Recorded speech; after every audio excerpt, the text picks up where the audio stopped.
Sebagai pemilik online shop, mungkin kita sering bingung dihadapkan saat mau menggunakan budget marketing kita. Dengan budget yang terbatas, kita mau pilih yang mana nih? Apakah endorsement atau beriklan? Dan kita akan bahas di video ini. Let's go!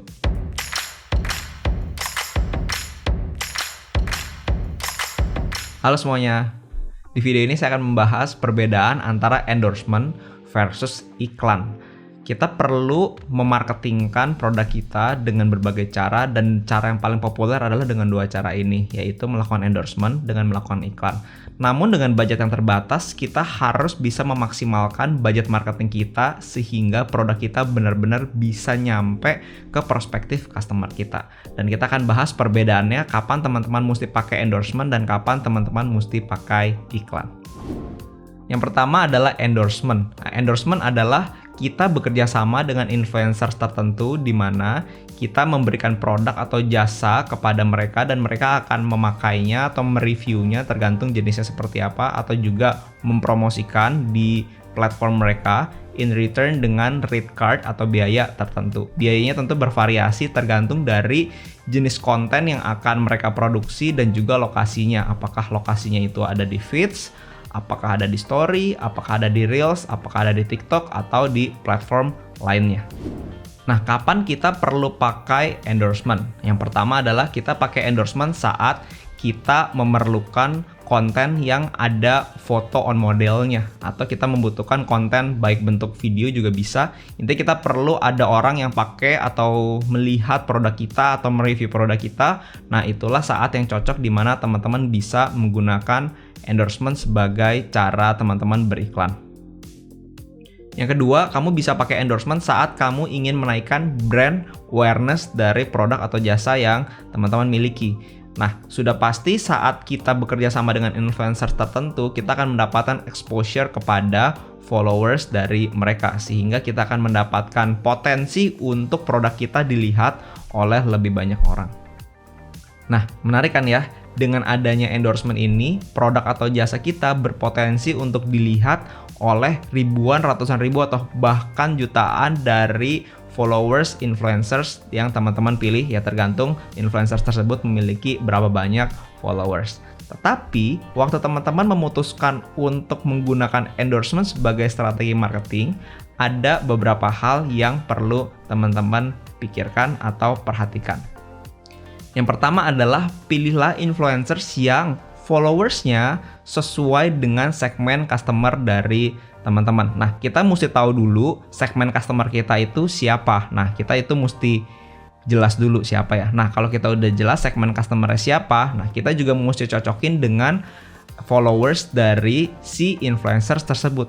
Karena setiap influencers itu memiliki kategori atau karakteristik followers yang berbeda-beda. Apakah followersnya misalnya ibu-ibu, ada yang followersnya anak-anak muda, ada yang followersnya adalah orang-orang yang punya kesamaan hobi tertentu, dan seterusnya dan seterusnya. Nah, kita perlu cek, karena kalau enggak nanti bisa mubazir gitu ya. Jadi apa yang teman-teman lakukan karena followers mereka itu nggak cocok dengan apa yang kamu jual, itu jadi akan mubazir budgetnya gitu. Nah, gimana cara ngeceknya? Cara ngeceknya gampang. Cara ngeceknya adalah teman-teman bisa cek waktu masuk ke IG, lihat followers mereka, dan maksudnya followers dari influencers itu ya. Kemudian secara random saja teman-teman bisa cek mereka ini atau yang following di influencers ini itu karakteristiknya seperti apa. Jadi misalnya random scroll abis itu pilih satu, kemudian teman-teman lihat kira-kira profil dari orang yang memfollow si influencers ini modelnya kayak apa, pria atau wanita, kira-kira estimasi aja umur berapa dan kira-kira activity-nya apa atau mungkin kerja di mana. Secara random aja teman-teman pengen mendapatkan gambaran persona dari orang yang memfollow. Nah, kemudian lakukan lagi. Teman-teman bisa lakukan kepada 10, 20 atau 30 orang secara cepat saja sehingga teman-teman bisa mendapatkan gambaran, oh, secara general yang nge-follow di influencers ini itu yang modelnya nih seperti apa, dan teman-teman bisa cek kira-kira model yang seperti ini secara random nih ya, kira-kira cocok nggak atau sama nggak seperti produk atau jasa yang teman-teman mau tawarkan, cocok nggak sama mereka. Nah, kalau cocok, tandanya influencer tersebut berpotensi untuk teman-teman pilih sebagai cara untuk teman-teman melakukan endorsement. Tetapi kalau nggak cocok, tandanya teman-teman mesti ganti dengan influencers yang lain. Poin yang kedua yang perlu diperhatikan adalah jumlah followers belum tentu bagus untuk mempromosikan produk atau jasa yang teman-teman miliki.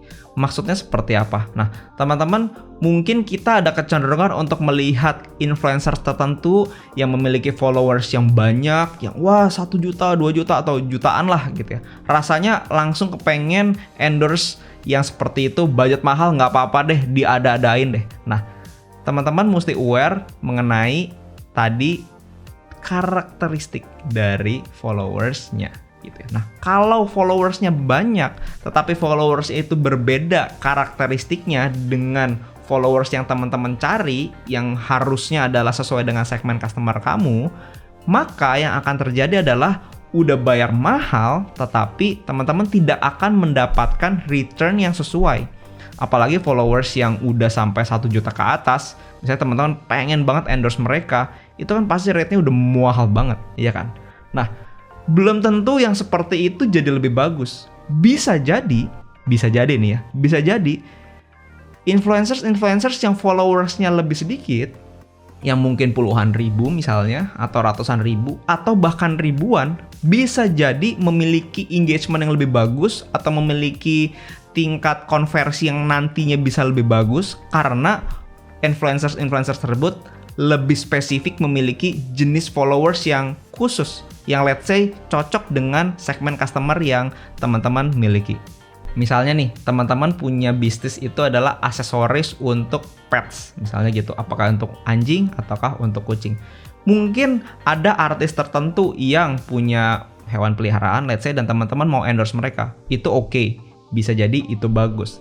Tetapi tentu semakin banyak followersnya, tentu mereka akan punya rate semakin tinggi. Tetapi bisa juga mungkin ada influencers yang let's say followersnya lebih sedikit dibandingkan artis-artis yang lebih terkenal. Tetapi misalnya mereka memang fokus untuk memiliki interest di bidang let's say pets atau berhubungan dengan hewan, yang dimana followersnya itu spesifik orang-orang yang follow dari influencers ini itu adalah orang-orang yang rata-rata memiliki hewan peliharaan semua. Nah, teman-teman, kalau ini yang teman-teman lakukan, bisa jadi teman-teman akan memiliki tingkat konversi yang lebih besar. Nah, makanya belum tentu semakin banyak followers, semakin banyak konversi juga. Yang ada semakin mahal, itu udah pasti. Tetapi konversi makin tinggi, itu belum tentu. Jadi, jumlah followers belum tentu menghasilkan penjualan yang baik juga.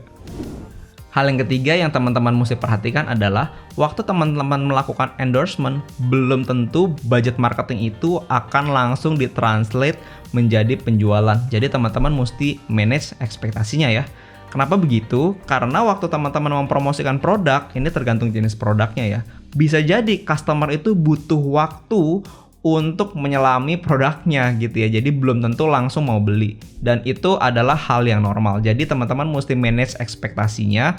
Kalau setiap kali teman-teman melakukan endorsement, belum tentu bisa menghasilkan penjualan right away. Tetapi minimal matriks yang paling mudah adalah setidak-tidaknya kalau bukan penjualan, teman-teman memiliki jumlah followers yang bertambah. Nah, itu teman-teman mesti track tuh. Misalnya kapan mereka mau ngepost, sebelumnya track jumlah followers kamu berapa, dan setelah selesai setelah di-post gitu ya. Nah, dilihat pertambahannya berapa. Itu bisa jadi salah satu matriksnya yang teman-teman bisa lakukan untuk mengecek keberhasilan dari endorsement yang teman-teman lakukan. Next, kita bahas yang kedua adalah iklan. Nah, waktu kita beriklan, ini saya asumsinya adalah pakai IG dan menggunakan iklan Instagram Boost Post ya. Jadi waktu kita melakukan Instagram Boost Post, yang teman-teman lakukan adalah teman-teman memberikan exposure lebih banyak terhadap konten tersebut, baik itu story maupun itu feeds, kepada orang-orang yang tidak memfollow account teman-teman. Gitu. Jadi masuknya ada tulisan sponsorednya. Nanti kita akan bahas di video terpisah ada perbedaan antara IG Boost Post dengan satu lagi metode iklan di Instagram adalah Facebook Ads Manager ya. Itu nanti terpisah ya. Tapi for now kita belajar mengenai IG Boost Post dulu. Nah, IG Boost Post jadi mempromosikan produk atau jasa kepada non-followers kita dengan konten yang ada di IG kita. Kapan kita pakai iklan? Kita pakai iklan saat kita punya online shop sudah cukup representatif. Maksudnya cukup representatif itu gimana? Maksudnya adalah waktu online shop kita itu sudah cukup pantes gitu untuk didatengin. Jadi ibarat toko nih, kalau toko offline itu kan harusnya kalau yang bagus atau menarik itu misalnya apa? Dingin, cahayanya terang, terus semua display produknya itu ada dan menarik, terus semuanya itu sudah direnovasi, misalnya seperti itu. Jadi orang waktu masuk ke tokonya itu representatif dan orang pengen lihat-lihat gitu. Nah, bagaimana dengan toko online teman-teman? Apakah toko online teman-teman, let's say di IG account teman-teman, itu sudah representatif waktu orang masuk, itu story-nya banyak, jadi pengen lihat, kemudian feeds-nya juga fotonya sudah bagus, dan waktu dilihat itu jadi pengen browsing, pengen nge-scroll terus. Nah, kira-kira sudah sampai seperti itu belum? Kalau belum, sebaiknya teman-teman bisa merapikan IG account teman-teman dulu. Karena sebanyak apapun traffic yang teman-teman dapatkan atau datangkan, itu nanti akan percuma kalau dari IG account teman-teman itu belum cukup representatif, nanti akan bounce back lagi. Jadi udah masuk, nanti akan keluar lagi. Nah, itu akan jadi waste of money yang kita mau hindari dalam beriklan. Yang kedua, kita pakai iklan saat kita sudah memiliki konten yang disukai oleh existing followers kita. Maksudnya seperti apa? Kalau kita lihat dari let's say feeds kita ada let's say video atau foto tertentu yang likes-nya lebih banyak daripada yang lain, kemungkinan waktu teman-teman boost post itu akan mendatangkan traffic yang bagus. Tetapi kalau let's say teman-teman sudah membuat feeds demi feeds atau membuat jenis-jenis konten tertentu dan konten itu masih belum disukai atau masih belum cocok sama segmen customer teman-teman atau sama followers teman-teman, mungkin kita harus perbaiki jenis kontennya dulu. Karena kalau kontennya sudah disukai oleh existing followers kita, maka kemungkinan besar waktu teman-teman boost post itu potensi berhasilnya akan lebih tinggi. Tetapi kalau misalnya asal ngepost dan langsung boost post aja atau langsung promosi, itu bisa jadi apa yang kita lakukan menjadi tidak maksimal. Kenapa? Karena belum tentu kontennya disukai dan akhirnya akan jadi waste of money yang akan kita harus hindari gitu ya, karena kita mau setiap uang yang kita keluarkan dalam marketing itu bisa menghasilkan dalam bentuk matriks tertentu, apakah itu followers, apakah itu transaksi atau jenis matriks lainnya yang pasti harus terukur kan. Nah, kita mau semuanya itu jadi efektif gitu. Hal kedua yang perlu diperhatikan adalah saat teman-teman beriklan menggunakan IG Boost Post, itu teman-teman harus menggunakan custom audience. Waktu kamu menggunakan IG Boost Post, kamu akan diminta untuk menentukan audience. Nah, audience ini adalah orang-orang yang berpotensi untuk melihat iklan yang teman-teman siapkan. Nah, secara standar itu si Instagram ini memiliki fitur otomatis. Nah, kalau otomatis menggunakan algoritma Instagram akan mencari orang-orang yang kelihatannya atau berpotensi untuk menyukai produk teman-teman. Jadi menggunakan algoritma mereka. Nah, saya tidak menyarankan teman-teman menggunakan ini. Kenapa? Karena ini kita masih belum tahu seberapa tajam mereka memiliki algoritma dan itu juga biasanya membutuhkan budget yang lebih besar. For now, kalau teman-teman baru memulai, silahkan gunakan custom audience. Nah, di custom audience ini kamu bisa membuat secara sangat spesifik siapakah yang menjadi target customer kamu. Misalnya dari sisi umur, dari sisi hobi, dari sisi lokasi, itu semuanya bisa kamu atur dengan sangat-sangat spesifik. Nah, jadi kalau benar-benar spesifik, misalnya bahkan hobinya hobi apa sesuai dengan misalnya produk atau jasa yang kamu miliki, itu tentu kita berharap waktu orang melihat itu karena memang relate, jadi potensi konversinya itu akan lebih tinggi. Karena kita tahu siapa yang menjadi segmen customer kita, gitu ya. Jadi, teman-teman gunakan custom audience dan petakan segmen customer kamu dengan spesifik, pasti akan mendapatkan return yang maksimal. Well, jadi endorsement versus iklan, mana yang akan teman-teman pilih? dua-duanya bisa menjadi tools yang baik dan efektif untuk mempromosikan produk teman-teman. Tetapi, dua-duanya juga bisa membuat kantong boncos tanpa menghasilkan return yang sesuai. Oleh karena itu, kita harus berhati-hati dan harus bijaksana dalam memilihnya. Tadi kita sudah bahas feature-featurenya, apa perbedaannya saat kita melakukan endorsement maupun saat melakukan iklan dengan hal-hal yang perlu diperhatikan. Jadi teman-teman bisa lebih berhati-hati ya waktu memilih seperti apa. Kenapa? Karena kita punya budget ini kan terbatas kan buat budget marketing. Nah, kita harus memaksimalkan budget marketing kita agar bisa mendapatkan return yang optimal.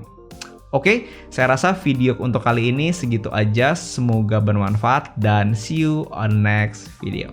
Bye-bye.